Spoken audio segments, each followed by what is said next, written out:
There's nothing wrong with calling people Yeah. and just asking And questions, then I'll but get blacklisted and then they'll cut me off. no, no, no, definitely not. No. But Now, so that person I told you about, I actually called a couple of the other Marines I had who actually had the PO40, but they never did anything with them.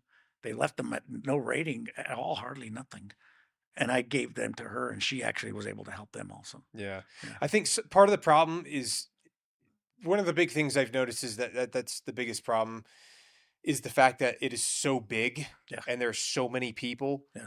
that are in the system, in Yeah. the VA system, Yeah. that it's almost become completely like Like I'll tell uncontrollable. you a story what happened to me, I think. So many, many years ago when I started the VA, I was probably the year, so about a year there, about a year. And I went over to the VA and used to go pick up your file. Yeah. And you take it to this lady and tell her I'm going, whatever. So I remember I finished, I went to take my file back so they could put it back in the file and it had POW sticker on it. She goes, "You're not a POW." And she pulled a sticker off and tossed it and like, "That's not right. You shouldn't be here." I go, "Excuse me?" I go, "Okay, I don't know what that's about." And so right after that, I got a job with the police department. So I didn't need to go over there. And I never checked on it again, never checked on it. And I think that's what happened is when they filed and pushed everything over, it didn't have that POW sticker on the front when they were doing their upgrading and doing all their stuff. Because when I went to try to get to the VA again, um, they didn't have me in their system as a POW. I was in the system and I couldn't figure it out. And I finally talked to a guy and he says, "The problem is you've been contacting us here in Colorado. You're not a POW here." And then he started looking, he goes, "Nationwide, when they did it to put you in there, they do you have a POW, but for some reason here you are not."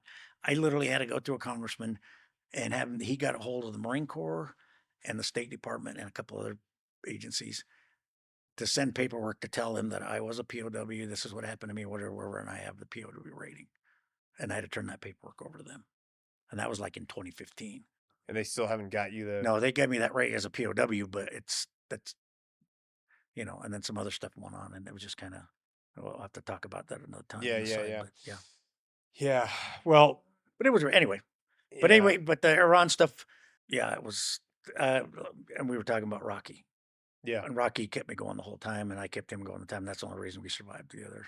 And we're doing it again. Like I told you today, like brothers. We're literally like brothers, with each other. And yeah, Yeah, I mean, having your friend there yeah, to provide, number one, comic relief, yes, throughout the time to kind of keep your spirits up. Like yes, that was probably invaluable throughout that yeah, miserable experience, yeah, because there were many, many, many, many times where you were getting hit in the beginning for yeah, sure. yeah, And then a lot of times where they, yeah, were threatening to kill you guys yeah, and you thought that you were going to die.